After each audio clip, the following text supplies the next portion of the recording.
Bonjour, je suis Martin Liederman, cofondateur de l'organisation One World, One Vision. Il y a plus de 10 ans, mon associé et moi-même, lors d'une mission chirurgicale au Belize, avons fondé One World, One Vision afin de former des ophtalmologues locaux et, ce faisant, d'étendre notre champ d'action.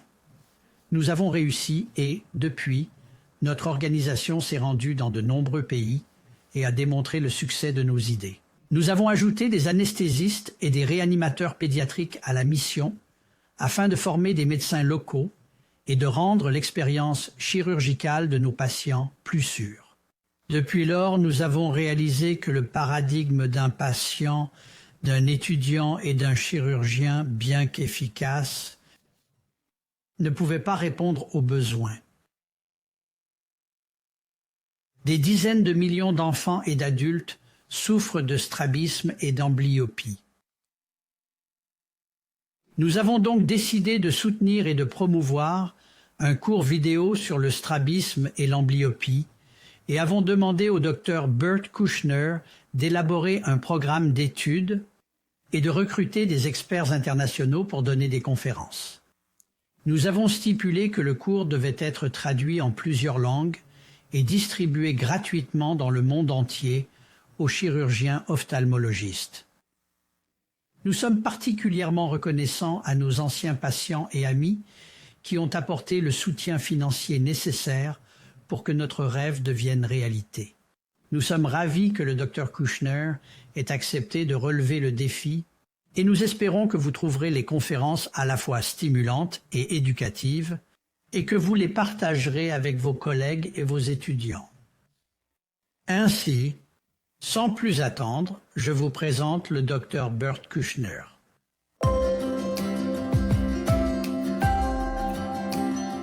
Bienvenue aux téléspectateurs pour cette conférence sur l'exotropie dans le cadre du cours complet « Un monde, une vision » sur le scrubisme.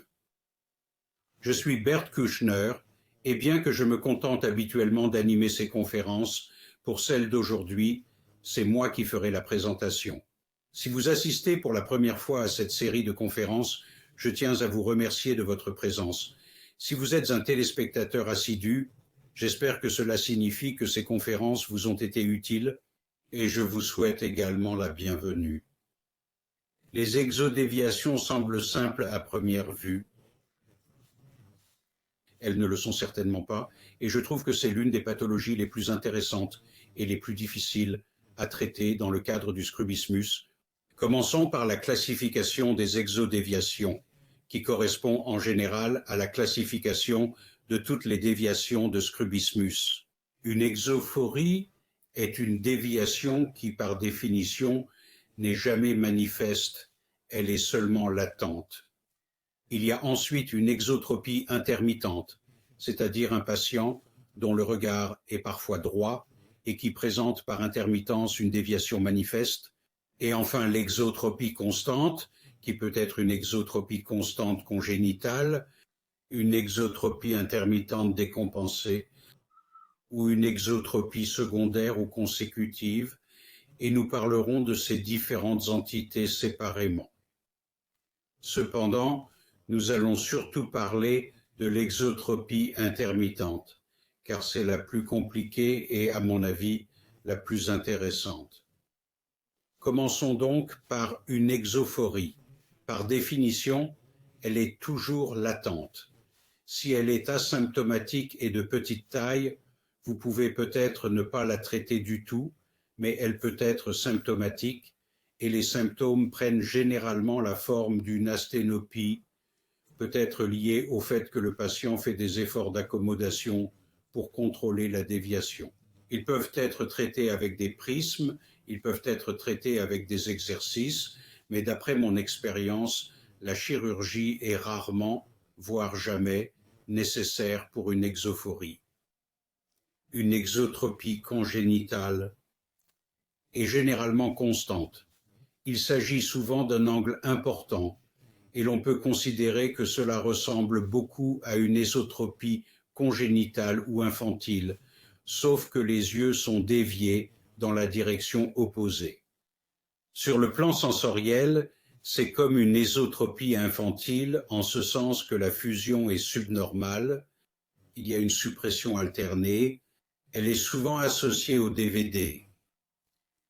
Il est important de noter que l'exotropie congénitale est une exotropie constante et est un signe possible de problèmes neurologiques ou développementaux. Et vous devriez au moins envisager un bilan neurologique ou développemental lorsque vous voyez un enfant présentant cette exotropie. Est-ce que de demande toujours ce bilan? Non. Si un enfant semble s'épanouir et atteindre les étapes normales de son développement, et s'il est suivi par un bon pédiatre ou un prestataire de soins primaires en qui j'ai confiance, je me contente d'alerter ce médecin de premier recours, d'être à l'affût de problèmes de développement ou neurologiques, et si quelque chose se présente, il doit intervenir en procédant à une évaluation. Traitement chirurgical exotropie. Et le temps de l'opération est similaire à celui de l'ésotropie infantile, et les résultats sensoriels sont à peu près les mêmes, à savoir une fusion subnormale. L'exotropie constante de l'adulte, comme indiqué, peut être une exotropie intermittente décompensée ou idiopathique. Et ce qu'il est important de noter, c'est que si ces patients sont surcorrigés chirurgicalement, ils seront diplopiques. S'il s'agit d'une exotropie intermittente décompensée, l'œil déviant est généralement supprimé. Ils ne sont généralement pas diplopiques et ils peuvent avoir ce que von Norden a décrit comme une vision panoramique. C'est comme s'ils pouvaient voir simultanément des deux yeux tout en sachant quel œil regarde droit devant. Il a décrit de manière anecdotique un de ses patients qui était facteur et qui souffrait d'une exotropie constante, et le patient a dit qu'il pouvait conduire en utilisant son œil dominant pour regarder la route, et son œil dévié pour scanner les adresses sur le bord de la route. Il a subi une intervention chirurgicale qui a permis de corriger l'exotropie, mais cette vision panoramique qu'il avait connue avant l'opération lui a manqué. Métaphoriquement, si nous nous tournons vers les arts, l'idée que l'exotropie est associée à une panoramique remonte à très loin. Sur votre gauche, une mosaïque byzantine du Ve siècle montre une représentation courante du Christ avec une exotropie, représentant métaphoriquement cette large vue panoramique. Au milieu se trouve une représentation qui date de la Renaissance, et même dans les films modernes, à droite, vous verrez que l'acteur choisi pour jouer le rôle principal dans Jésus-Christ Superstar a une exotropie très marquée et perceptible. C'est donc une sorte de corrélation scientifique de cette représentation artistique, si vous voulez, de l'exotropie avec une vue panoramique. C'est comme si les patients pouvaient voir dans les coins, et ils peuvent manquer cela, après l'opération. De nombreux artistes seraient atteints d'exotropie. Sur votre gauche se trouve un autoportrait de Rembrandt. Il s'agit d'une gravure et Margaret Livingstone, qui s'est penchée sur la question, a observé que sur 36 autoportraits réalisés par Rembrandt, 35 étaient manifestement exotropes. En particulier, c'est l'œil droit qui est dévié dans 23 des 24 peintures et l'œil gauche dans les 12 gravures. Il n'avait donc pas de stéréopsie ni de vision tridimensionnelle. De nombreux artistes célèbres étaient strabiques. Durer s'est révélé exotrope dans 4 de ses 13 autoportraits. Et tous les artistes à votre droite, Klimt, Chagall, Hopper, De Wyeth et peut-être Picasso, étaient strabiques. Livingstone a suggéré que l'absence de stéréopsie ou de vision tridimensionnelle renforçait peut-être la capacité à créer des œuvres d'art visuel. Il y a là matière à réflexion. Passons maintenant à l'exotropie constante de l'adulte. Comme je l'ai dit, il pourrait s'agir d'un traumatisme secondaire. Les yeux aveugles ont tendance à dériver vers l'exotropie et ils peuvent être traités par une combinaison récession, résection ou des récessions des droits latéraux. Évidemment, s'il y a un œil amblyope ou hémianopique, il faut limiter la chirurgie à cet œil. Ces patients peuvent être diplopiques en cas de correction excessive. Et ce qu'il est important de noter, c'est que l'amblyopie, même l'amblyopie dense, n'exclut pas la diplopie. Certains des patients les plus fortement diplopiques que j'ai vus étaient ceux qui avaient une vision beaucoup moins bonne que 6,60 ou 1/10 dans leur œil dévié. La diplopie est une fonction de la fovea de l'œil qui fixe et de la périphérie de l'œil non fixateur. Ainsi, même si la zone maculaire ou fovéale a une mauvaise acuité, une mauvaise résolution, c'est la périphérie qui détermine s'il va y avoir une perception d'une image diplope. L'exotropie consécutive, par définition, une ésotropie qui devient exotropique, peut être spontanée ou consécutive à une chirurgie de l'ésotropie. Le traitement dépend de ce qui a été fait auparavant. Si le patient a déjà subi une intervention chirurgicale, il faut s'assurer qu'il n'y a pas de limitation de la rotation en conséquence aujourd'hui, et il faut s'attaquer à cette limitation. Si de fortes récessions du droit interne ont été effectuées, vous pouvez envisager de les avancer. Si elles sont modestes, vous pouvez envisager d'opérer les muscles non opérés. Et je dirais qu'il y aura beaucoup plus de discussions approfondies de cette stratégie de réopération dans une autre conférence de cette série sur les réopérations. Passons maintenant à l'exotropie intermittente. Pour moi, l'étude de cette entité a vraiment été une épopée de plus de 40 ans. J'aime beaucoup cette citation de Dante. « Pour votre bien, suivez-moi, je serai votre guide. » Mais quand je pense à l'exotropie intermittente, je me demande si cette citation de Karen Russell n'est pas plus appropriée. Personne ne peut aller en enfer sans assistance. Espérons que nous éviterons cela. Quel est l'historique de mon parcours dans ce domaine?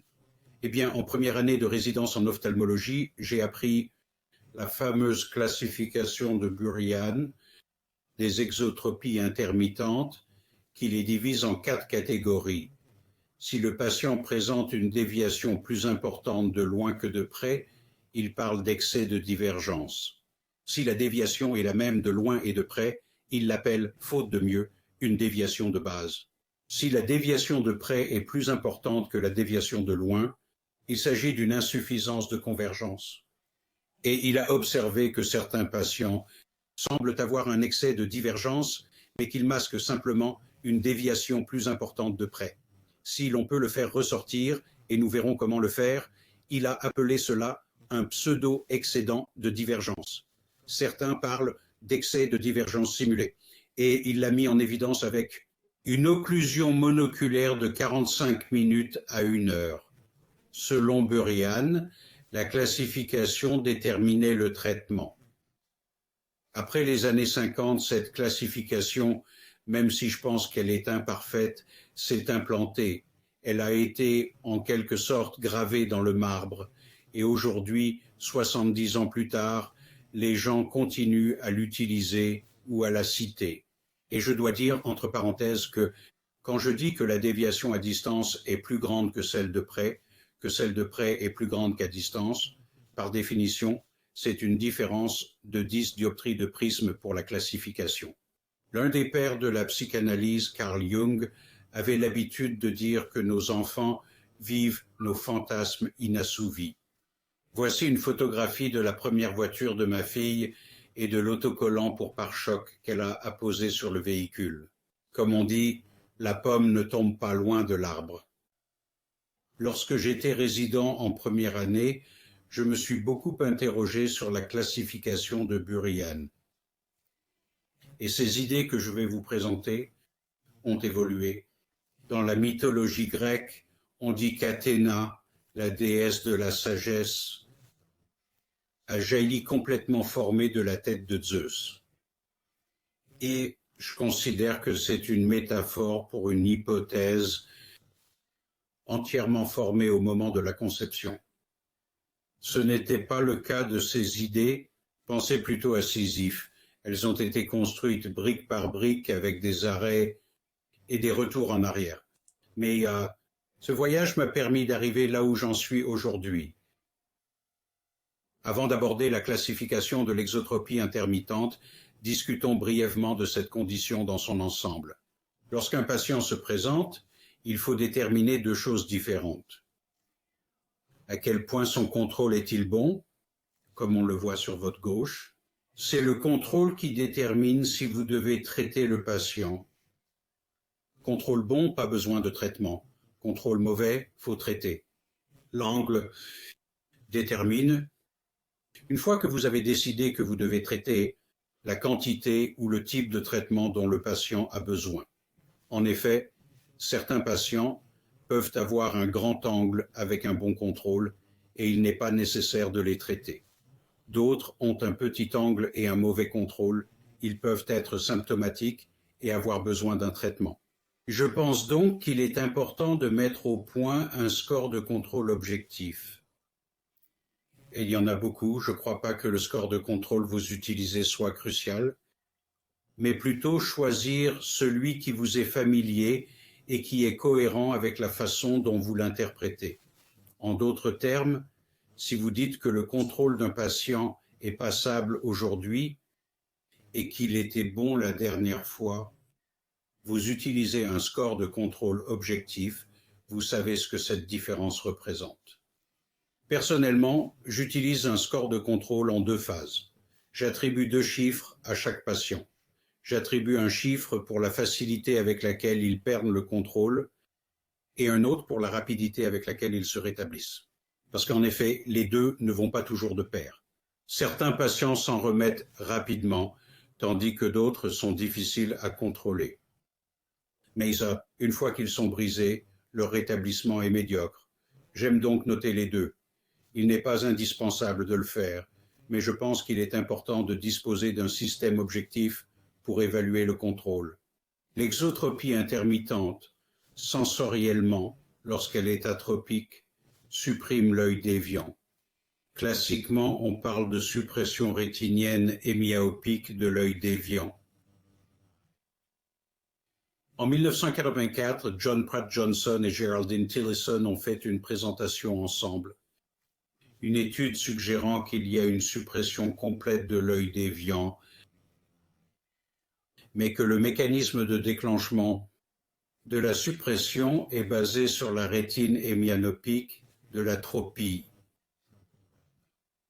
Quoi qu'il en soit, ces patients ne sont pas diplopiques à cause de la suppression. Et il est intéressant de noter que lorsqu'ils fusionnent, ils peuvent être sensoriellement normaux. À tous nos tests habituels, 40 secondes de stéréopsie. J'ajouterai que certains patients dont on dit qu'ils ont une exotropie intermittente peuvent être des monofixateurs avec une microtropie. Et techniquement, s'ils ont une microtropie manifeste, même une microtropie, on ne peut pas ou on ne devrait pas parler d'exotropie intermittente. Mais la littérature est confuse à ce sujet, car de nombreux articles sur l'exotropie intermittente ne distinguent pas ces patients. La raison en est qu'il peut être très difficile d'observer une exotropie de 2 ou 3 dioptries prismatiques chez un très jeune enfant. Il faut donc être conscient de cette différence. Et lorsque vous lisez un article, faites attention à ce qu'il inclut ou non ces patients, car leurs résultats peuvent être quelque peu différents. En ce qui concerne l'exotropie intermittente, les symptômes sont souvent inexistants. Ils peuvent être asténopiques, comme je l'ai dit pour l'éphorie, ce qui peut être dû à l'effort d'accommodation pour contrôler l'œil. Ils peuvent être diplopiques, et c'est plus susceptible d'être dans un éclairage faible.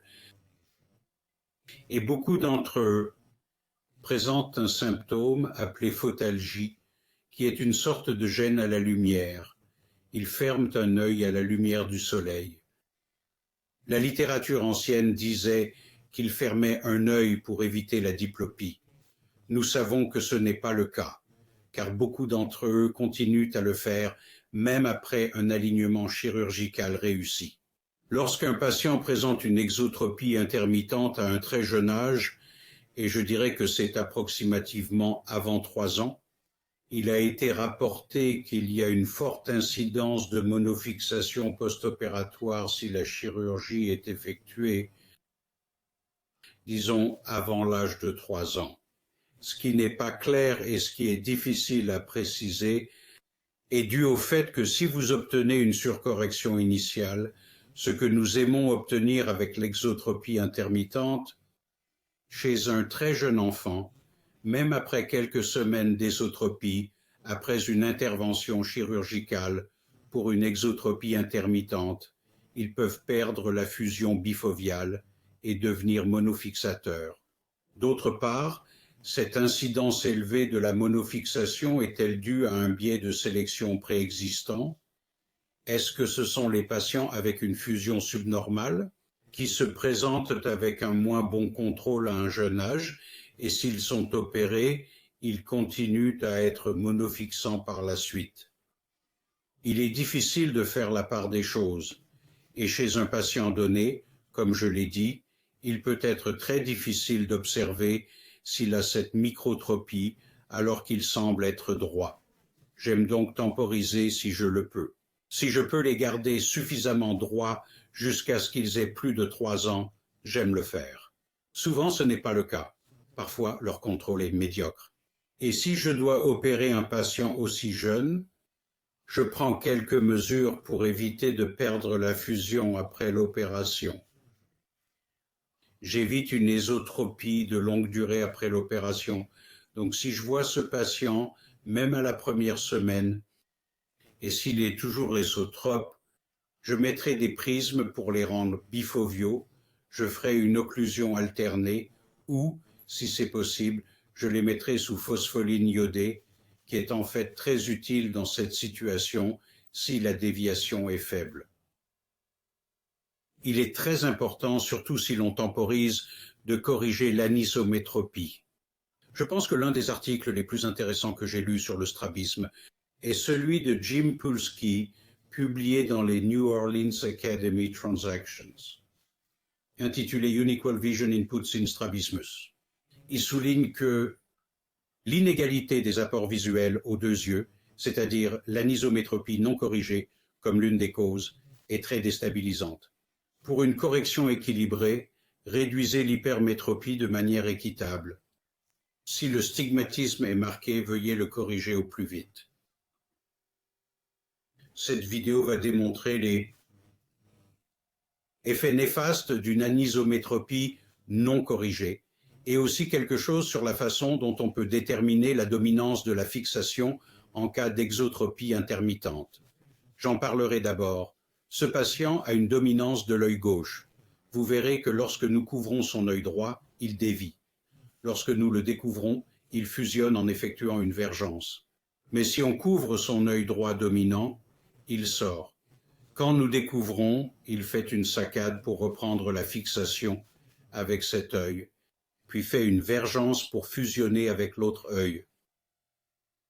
Couvrir l'œil droit et faire une vergence pour fusionner, couvrir son œil gauche dominant, une saccade puis une vergence. Maintenant, si nous plaçons des lentilles négatives sur les deux yeux, cela stimule l'accommodation. Cela lui permet -2 pour contrôler complètement la déviation. Il n'y a pas de décalage sous l'écran. Si on met une lentille -2 sur son œil, son œil gauche, son œil dominant, il devrait accommoder et fusionner, mais il ne peut pas contrôler l'exotropie droite. Il s'effondre à cause de l'anisométropie non corrigée.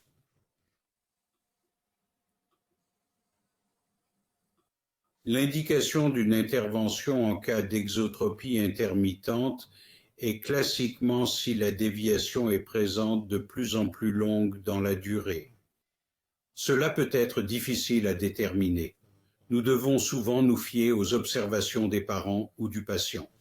Et certains patients peuvent penser que c'est pire s'ils voient l'œil entrer et sortir plusieurs fois par jour, même s'il n'est pas dévié pendant une période importante, lorsqu'il sort. Ils peuvent le remarquer davantage que si l'œil sort un peu et reste en place. Nous devons donc disposer de certains éléments pour nous aider à porter un jugement. Comme je l'ai dit, il faut utiliser le score de contrôle. Si le contrôle s'aggrave, cela peut être une indication d'un traitement. Ou s'il y a des symptômes, la diplopie ou asténopie, cela peut être une indication de traitement. Maintenant, si j'ai un nouvel enfant avec une ésotropie intermittente, un nouveau patient qui se présente, mon intervention initiale, surtout s'il est jeune, est une prise en charge non chirurgicale pour essayer d'améliorer son contrôle. Il s'agira d'une occlusion alternée, 3 ou 4 heures par jour, et c'est pour l'antisuppression, pas pour la gestion de l'amblyopie. Le schéma de fixation détermine ma séquence de rotation entre les deux yeux. S'il s'agit d'alternance libre, ce qui est en fait peu fréquent dans mon expérience, je patcherai un œil un jour, un œil, le lendemain, en alternance journalière continue. S'il y a une préférence pour la fixation, je peux passer 2 jours sur l'œil dominant, un jour sur l'autre. Et avec une préférence pour la forte fixation, 3 et 1. Bien sûr, s'il s'agit d'un patient amblyopique, je me contente d'appliquer un patch sur l'œil dominant. Invariablement, cela améliore non seulement leur contrôle, mais aussi l'angle, et je ne sais pas trop pourquoi. Ensuite, je les sèvre lentement. Je divise par 2 le nombre de patchs, puis je le fais tous les 2 jours. Je les sèvre des patchs. Et parfois, cela leur permet de tenir longtemps, mais souvent le problème réapparaît. Si le problème réapparaît, je répète la même intervention, mais cette fois-ci en réduisant la dose.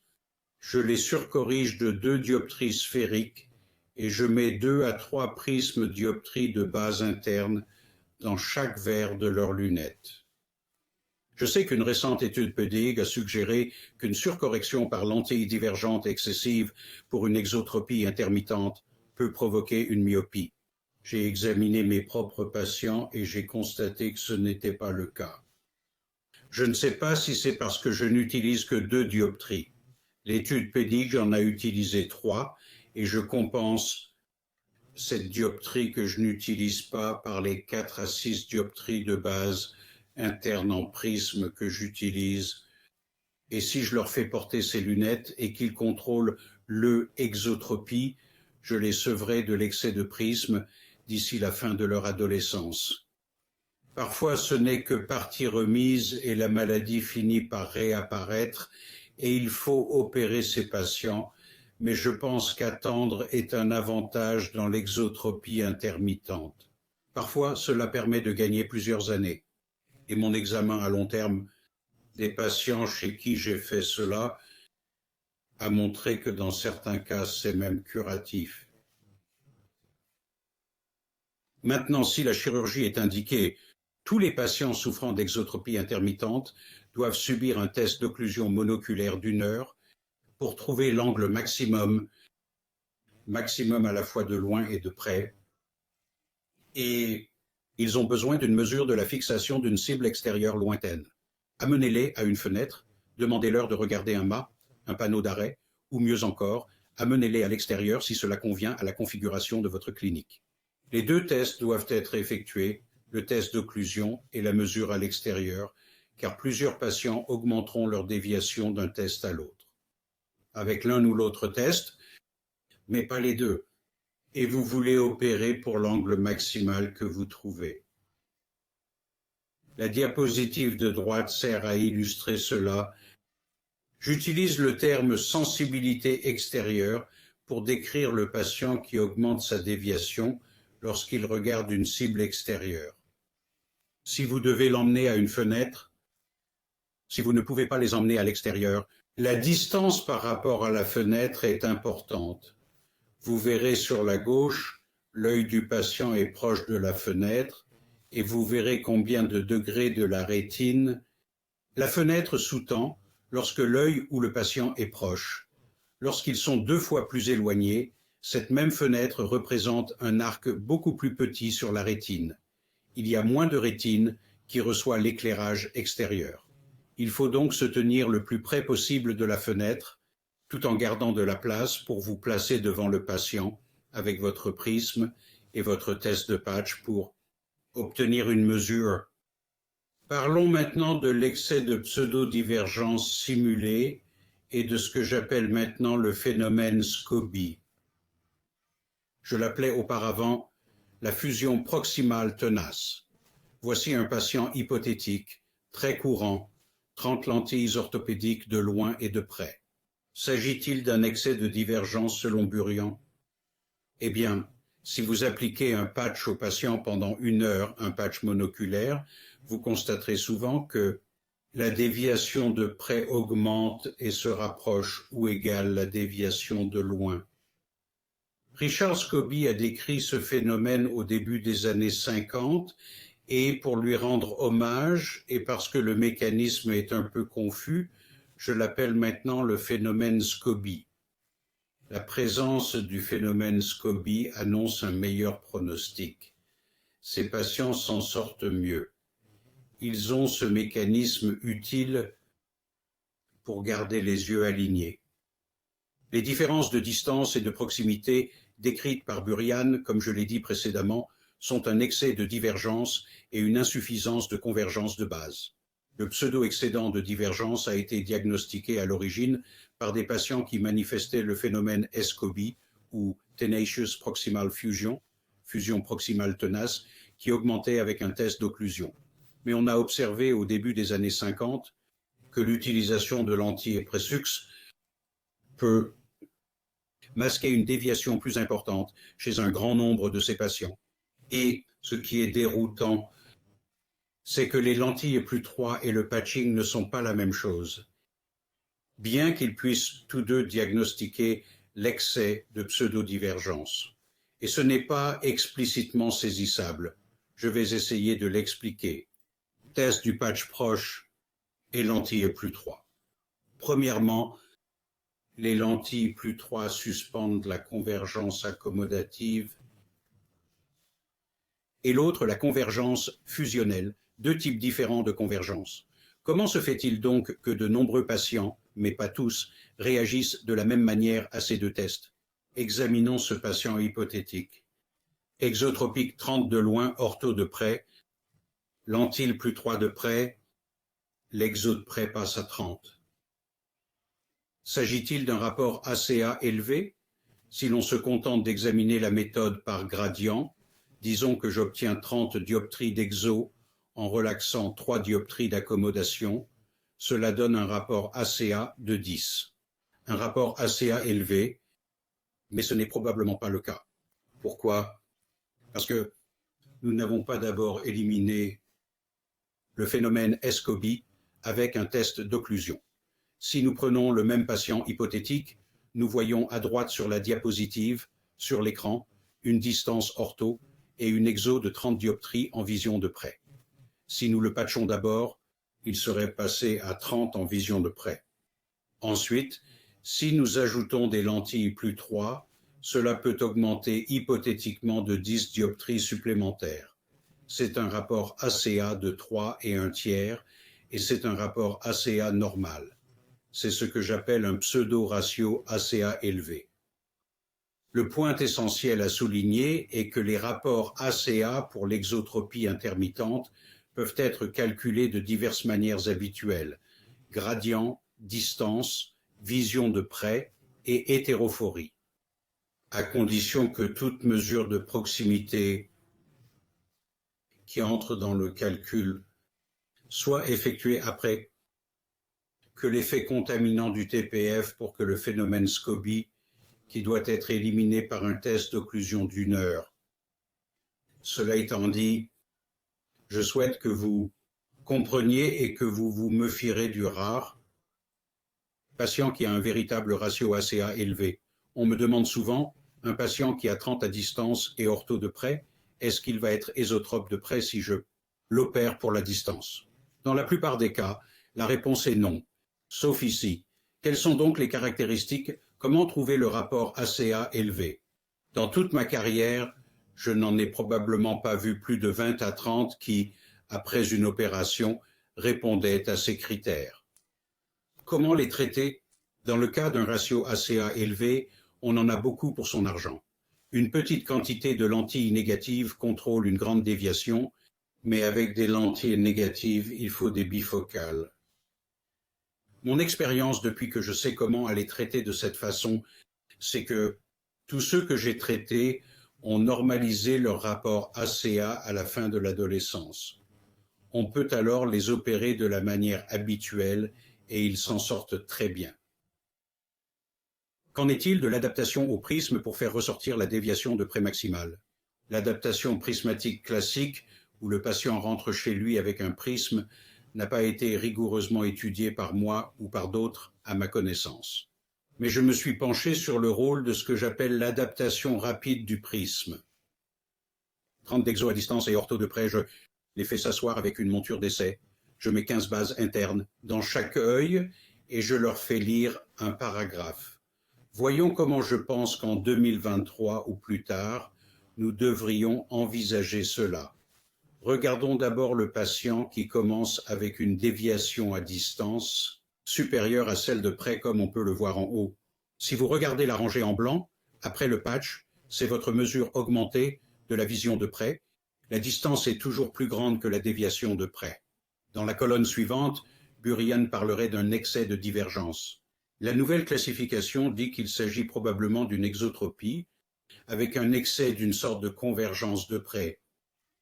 Les nouvelles indications chirurgicales incluent des récessions des droits latéraux, où vous pouvez probablement faire un R et R qui n'a pas été rigoureusement étudié, mais qui est cohérent, avec la compréhension de cette façon de considérer les différences de distance et de près. Maintenant, que se passe-t-il si la déviation de distance est plus grande que de près? Si après une période de transition, la distance et la proximité sont égales, Burian appelle cela un excès de divergence simulée. La nouvelle classification parle d'exotropie avec un phénomène SCOBY. Recommandation chirurgicale, à vous de choisir. Vous disposez d'un mécanisme utile. Vous pouvez faire des latéraux, vous pouvez faire une recesse resecte, quel que soit votre parti pris. Plus 3, c'est près? L'exotropie de loin est toujours plus importante que celle de près. L'exotropie de près n'a pas augmenté. Burian appelle cela un excès de divergence. Nouvelle classification, exotropie avec excès de convergence de près probable, même recommandation chirurgicale que dans la première ligne. Les récessions latérales sont probablement des recesses resectes. Et avec plus 3 de près, l'exotropie est maintenant égale de loin et de près. Burian appellerait cela un excès de divergence simulée.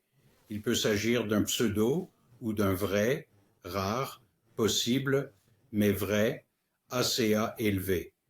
D'autres tests, comme ceux que nous venons de décrire, seraient nécessaires, et le traitement dépendrait des résultats de ces tests. Qu'en est-il du patient qui se présente avec ce que l'on appelle le basic? La distance est égale à la proximité. En général, nous n'effectuons pas de mesure de la vision de près augmentée chez ces patients. Colonne n'est pas applicable. Burian l'appelle basic. La nouvelle classification parle d'exotropie sans le phénomène SCOBY. Il n'y a donc pas ce mécanisme utile. Les nouvelles recommandations indiquent qu'il est possible d'effectuer un recess resect ou si vous avez un penchant pour les récessions latérales, cela fonctionne également. Mais vous devez améliorer votre formule en ajoutant 1,5 mm ou 2 par muscle pour obtenir le même effet qu'avec un R et R. Insuffisance de convergence, les exos proches sont plus grands que les exos éloignés. Il s'avère que si l'on étudie vraiment ces patients, il existe 2 types de patients différents qui répondent tous deux à la définition de l'insuffisance de convergence. Et je pense qu'il est important de les considérer différemment parce qu'il se passe des choses différentes. Sur votre gauche, il est question d'une insuffisance de convergence fusionnelle. Il s'agit de patients qui ont une phorie de distance triviale. Ils n'ont généralement pas de tropisme. Une phorie de près plus importante, probablement pas tropique, mais juste une plus grande phorie. Et ils ont de faibles amplitudes de convergence, mais ce n'est pas sur la diapositive des amplitudes accommodatives normales. Ils se débrouillent bien avec les exercices. Comparez cela à ce que j'appelle une insuffisance de convergence accommodative. Il s'agit de patients qui ne présentent pas de phorie, mais un tropisme d'insuffisance de convergence. Ils ont une petite exotropie intermittente, un peu plus importante de près, mais c'est une exotropie intermittente. Ils ont typiquement des amplitudes accommodatives normales, mais si vous testez rigoureusement leur ACA à l'aide de la méthode du gradient et autres, vous constaterez que leur ACA est très faible, voire nul. C'est pourquoi, si vous comprenez cela, il est facile de comprendre pourquoi les options chirurgicales peuvent être si difficiles. S'ils n'ont pas de convergence accommodative, rien n'égalisera vraiment la différence entre la distance et la vision de près. Je les ai donc traités avec des résections médianes ciblant la distance, des récessions latérales ciblant la distance ou des récessions-resections, puis en utilisant des moyens optiques pour contrôler la déviation résiduelle de près. Plus récemment, j'ai découvert ce que j'appelle la procédure de Buckley. Ed Buckley l'a décrite.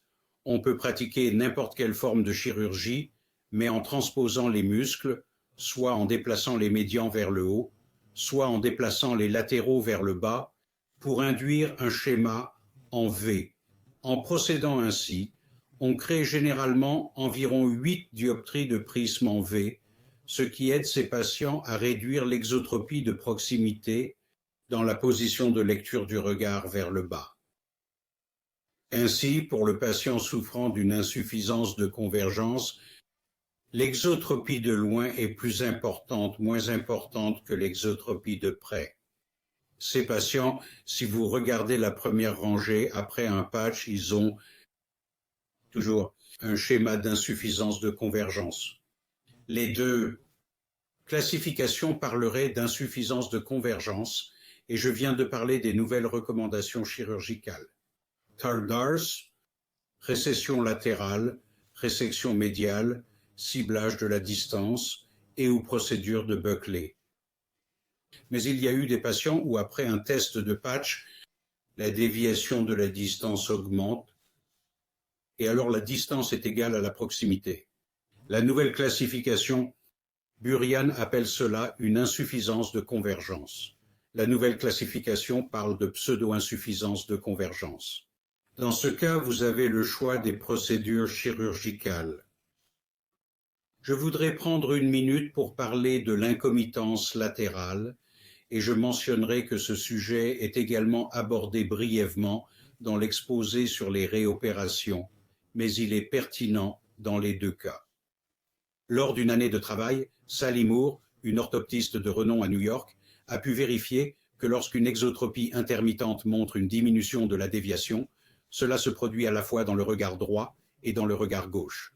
Cette observation hypothétique est possible jusqu'à une distance de 30 au loin. 15 à droite et à gauche, il y a une forte incidence de surcorrection en primaire après la chirurgie. Examinons maintenant ce schéma. Qu'est-ce qui peut causer une déviation dioptrique de 30 prismes à diminuer dans le regard à droite et à gauche? J'ajouterai entre parenthèses que les premiers articles faisaient état d'une diminution de 10 dioptries pour le regard à droite et à gauche, soit un seuil de 50%, et les deux ont été utilisés par différentes autorités. Quelle en est la cause? Eh bien, si les deux muscles droits latéraux sont faibles, j'ai une exotropie, et si je regarde sur le côté, l'œil en abduction ne bouge pas aussi bien parce que le latéral est faible. L'œil droit le rattrape, ce qui provoquerait une diminution. Mais si le patient souffre d'une exotropie de novo, il est difficile de comprendre qu'ils ont des muscles droits latéraux faibles. L'autre cause de ce phénomène est l'hyperactivité des muscles médians. Dans le cas d'une exotropie, lorsque je regarde sur le côté, ce muscle médian tire davantage l'œil vers l'intérieur, ce qui diminue la déviation. C'est donc ce qui doit être à l'origine de ce phénomène dans la situation de novo. Mais qu'en est-il lorsque cela se produit après des récessions antérieures du droit latéral? Ce n'est pas rare.